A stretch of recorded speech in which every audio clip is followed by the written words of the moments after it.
साधारण महिनाभरापूर्वी गुहागरमध्ये एकनाथ शिंदेंचा दौरा होता आणि या दौऱ्यामध्ये उदय सामंतांच्या उपस्थितीमध्ये ठाकरेंच्या शिवसेनेच्या काही कार्यकर्त्यांनी हा शिंदेंच्या शिवसेनेमध्ये प्रवेश केला। आता हा समारंभ ज्या ठिकाणी झाला त्याच ठिकाणी भास्कर जाधवांनी एक सभा घेतलेली होती आणि या सभेमध्ये बोलताना त्यांनी तुम्हाला पुन्हा एकदा खोदकी हवी आहे का असा प्रश्न उपस्थितांना विचारला आणि हा प्रश्न विचारताना ब्राह्मण समाजातल्या काही नेत्यांची नावं घेतली। त्यानंतर ब्राह्मण संघटनांनी याला आक्षेप घेत भास्कर जाधवांना पत्र दिलं। त्यानंतर पुन्हा एकदा काल मुंबईतल्या शिवसेना भवनमध्ये भास्कर जाधवांनी मेळावा घेतला गुहागरच्या स्थानिकांचा आणि त्यामध्ये पुन्हा एकदा पाताळ यंत्री असा उल्लेख ब्राह्मण समाजाविषयी बोलताना त्यांनी केला।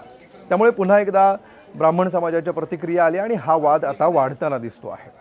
त्यामुळे एकंदरीतच गुहागरमधली स्थानिक समीकरणं, तिथं असणारं कुणबी समाजाचं प्राबल्य, भास्कर जाधवांना गेल्या निवडणुकीमध्ये विजय मिळाला असला तरी 2,500चं मार्जिन असणं आणि त्यासाठी एक प्रकारे सुरू असणारं पोलरायझेशन, अशा अनेक अनुषंगाने हा विषय आहेच।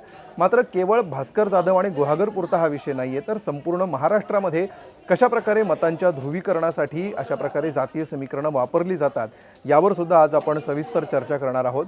तेव्हा आज रात्री 7:56 नक्की पहा 0 आवर ABP माझा।